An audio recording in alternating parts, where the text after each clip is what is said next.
Hello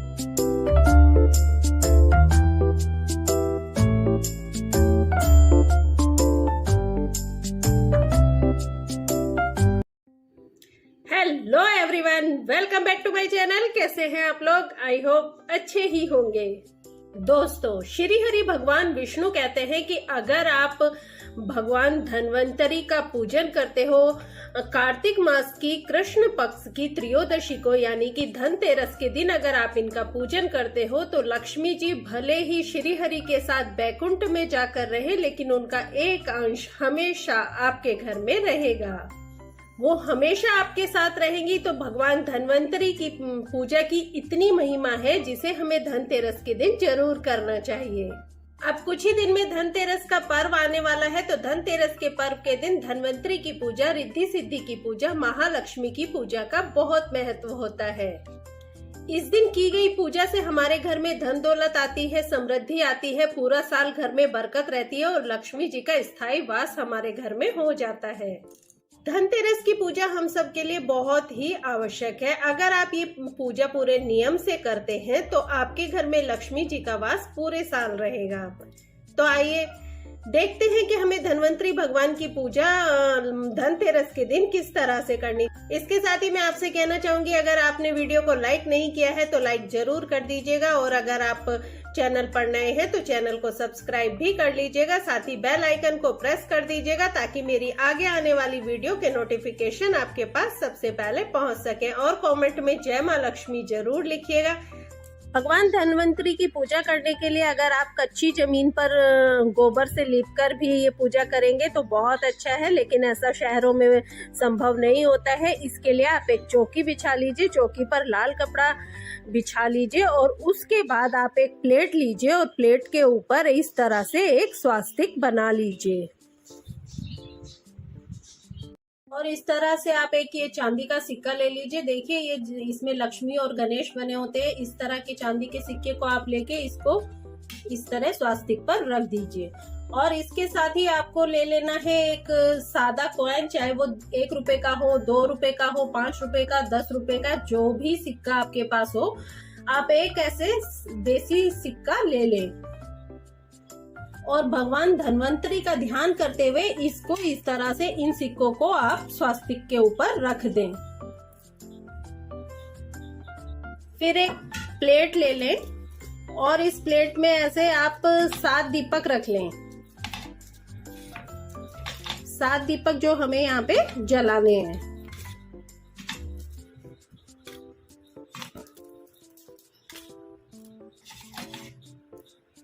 7 दीपक हमें घी के जलाने हैं, इसलिए इनमें आप ऐसे थोड़ा थोड़ा ऐसे घी डाल लें। 7 हमें घी के दीपक जलाने हैं।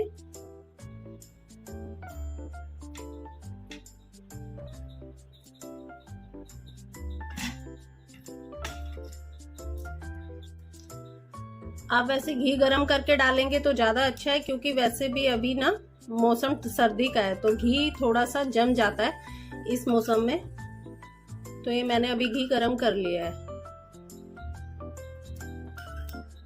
और फिर इनमें ऐसे बाती लगा लें। एक बात का ध्यान रखें, हमें लंबी बाती ही लगानी है।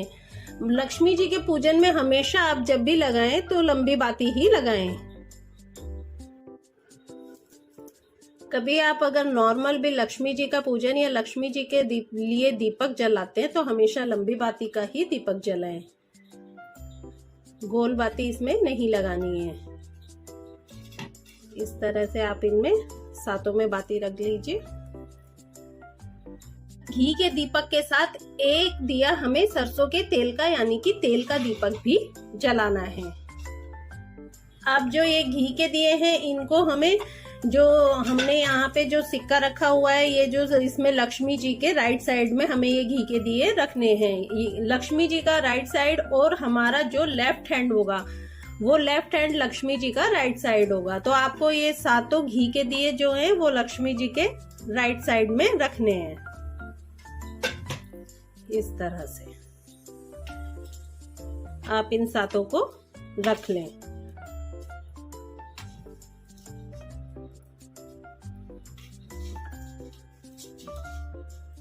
और जो ये हमारा तेल का दिया है, इसको जो ये सिक्का है इस सिक्के के लेफ्ट साइड में रखना है, लेफ्ट साइड, और हमारा जो होगा हाथ वो राइट साइड होगा। तो राइट साइड हमारा होगा और सिक्के का लेफ्ट साइड होगा।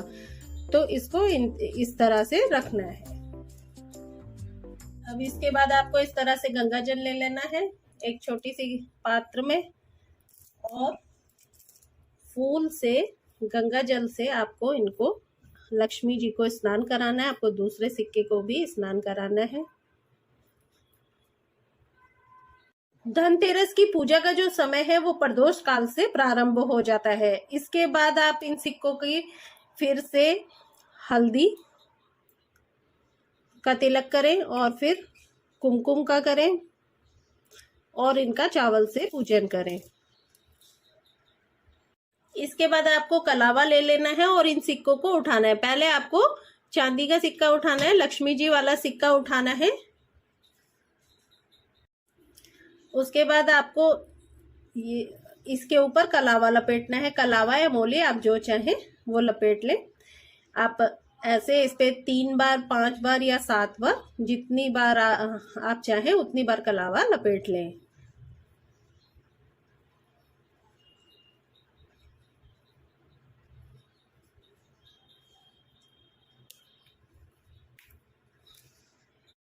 इस तरह से पूरा कलावा लपेटने के बाद आप इसे वापस थाली में रख दें। और अब आप ऐसे ही दूसरा सिक्का ले लें।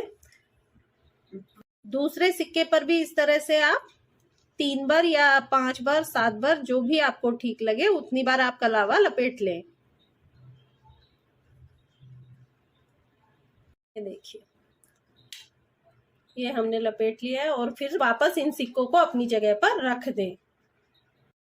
इसके बाद फिर से आप एक बार इनके ऊपर गंगा जल से छींटा दीजिए और भगवान धन्वंतरी का ध्यान करते रहिए। आपके मन में धन्वंतरी भगवान का ध्यान हमेशा रहना चाहिए पूजा करते वक्त।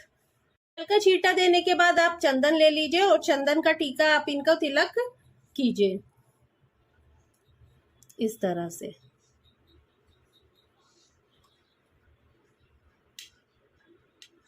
आप इनको हल्दी का तिलक कीजिए और रोली का तिलक लग कीजिए, से इनका पूजन कीजिए। इसके बाद आपको हल्दी से पीले किए हुए चावल लेने हैं। ये आप हल्दी का पानी लेकर, मतलब पानी में हल्दी मिलाकर और उसमें चावल डाल दीजिए तो भी ये पीले हो जाते हैं। और वैसे आप इन पे हल्दी छिड़क कर इनको वैसे भी पीले कर सकते हैं। तो ये हल्दी के पीले चावल आपको अपने उल्टे हाथ पर ले लेने हैं। तो ये चावल इनके ऊपर छोड़ते जाना है और गणेश जी का पूजन करते जाना है। उनका मंत्र ओम गंग गणपताय नमः ऐसे बोलते जाना है और इनके ऊपर छोड़ते जाना है। और साथ ही साथ आपको गणेश जी महाराज का आह्वान करना है। साथ ही आपको श्री गणेश जी भगवान से विनती करनी है कि वो श्री लक्ष्मी जी को लेकर, श्री नारायण हरि को लेकर और कुबेर जी को लेकर हमारे घर में हमेशा विराजमान रहें। और उनके ऊपर इस तरह से चावल छोड़ते जाना है। साथ ही आपको माता लक्ष्मी जी का ध्यान करना है, श्री नारायण का ध्यान रखना है और भगवान शिव को भी आपको ध्यान में करके उनका मंत्र बोलते हुए इन सब भगवान का ध्यान करके उनका आह्वान करना है। इस तरह से आपको पंच देवी देवताओं का पूरा ध्यान करते हुए और उनकी पूरी पूजा करनी है।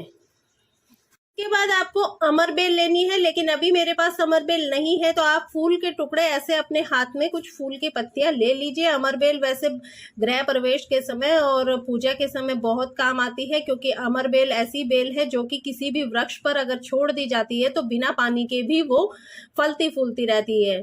तो इस तरह फूल मैंने ले लिए हैं, लेकिन आप ध्यान अमरबेल का कीजिए अपने मन में और भगवान से प्रार्थना कीजिए कि जिस तरह अमरबेल बिना पानी के भी फलती फूलती रहती है, उसी तरह हमारे घर में माता लक्ष्मी फलती फूलती रहे। इस तरह से माता रानी का आह्वान और पूजा करने के बाद आप ये फूल उनको अर्पित कर दीजिए। इसके बाद आप हल्दी लें हाथ में और वो भी माता लक्ष्मी को उनका आह्वान करते हुए अर्पित कर दें। कमल गट्टे हो आपके पास तो आप 7 कमल गट्टे ले लीजिए और वो भी माता रानी का आह्वान करते हुए, उनका ध्यान करते हुए आप उन्हें अर्पित कर दें। हल्दी की गांठ अर्पित करने के बाद आप ऐसे हल्दी से 7 बार माता लक्ष्मी को तिलक करें और अपनी सारी मनोकामनाएं, जो भी आपकी मनोकामनाएं हैं, वो मनोकामनाएं आप मन में बोलते जाएं। इस तरह 7 बार आपको तिलक करना है। हल्दी के बाद फिर आप रोली को समर्पित करें।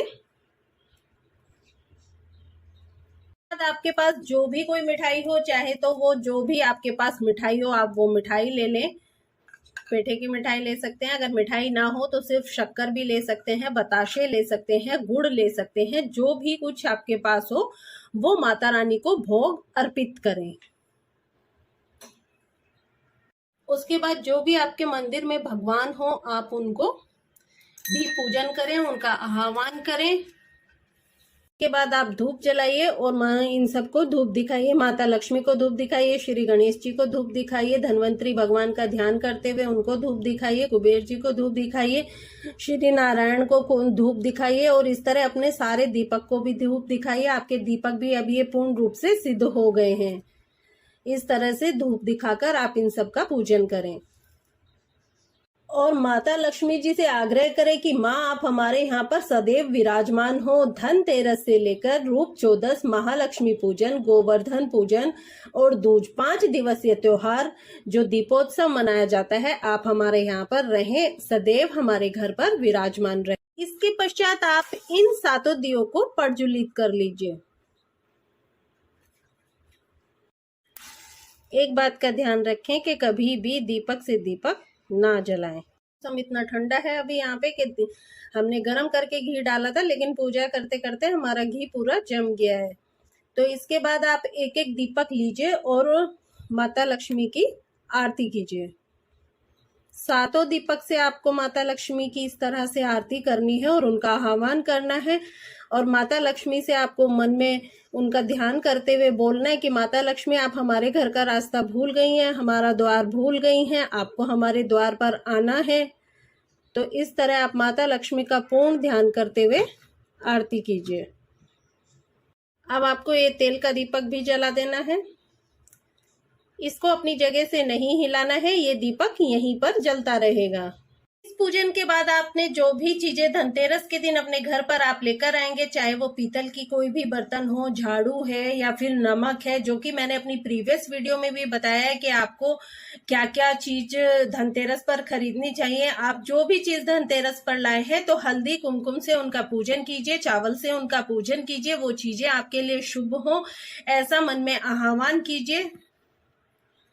फिर इन 7 दीपक को अपने घर के 7 कमरों में रख दीजिए, मतलब 7 जगह पर इन्हें रखना है। जैसे तुलसी के पास एक दीपक रखना है, रसोई घर में रखना है, अपने हॉल में एक दीपक रखना है, मुख्य द्वार पर एक दीपक रखना है और फिर आपको जो जो कमरे आपके घर में है, हर कमरे में एक एक दीपक को आपको रख देना है। एक दीपक आपको यहीं पर छोड़ना है, एक तेल का दीपक आपको यहीं पर छोड़ना है, घी का दीपक आपको यहीं पर छोड़ना है। दोस्तों, अगर आप इस विधि से पूजन करेंगे धन्वंतरी भगवान की और कुबेर जी की, माता लक्ष्मी जी की, धनतेरस के दिन इस तरह से आप पूजन करेंगे तो आप मेरा यकीन कीजिए, लक्ष्मी माता आपके घर से कभी नहीं जाएंगी, वो इस दिवाली आपके घर जरूर आएंगी। धनतेरस एक बहुत शुभ दिन होता है माता लक्ष्मी को पूजन करने के लिए और उनका आह्वान करने के लिए। आप दिल से माता लक्ष्मी का इस दिन पूजन करते हैं तो यकीन मानिए, महालक्ष्मी पूजन के दिन भी आपके घर माता रानी जरूर आएंगी। माता रानी को अपने घर बुलाने के लिए उनकी जो पूजा की जाती है उसकी शुरुआत धनतेरस के दिन से ही होती है।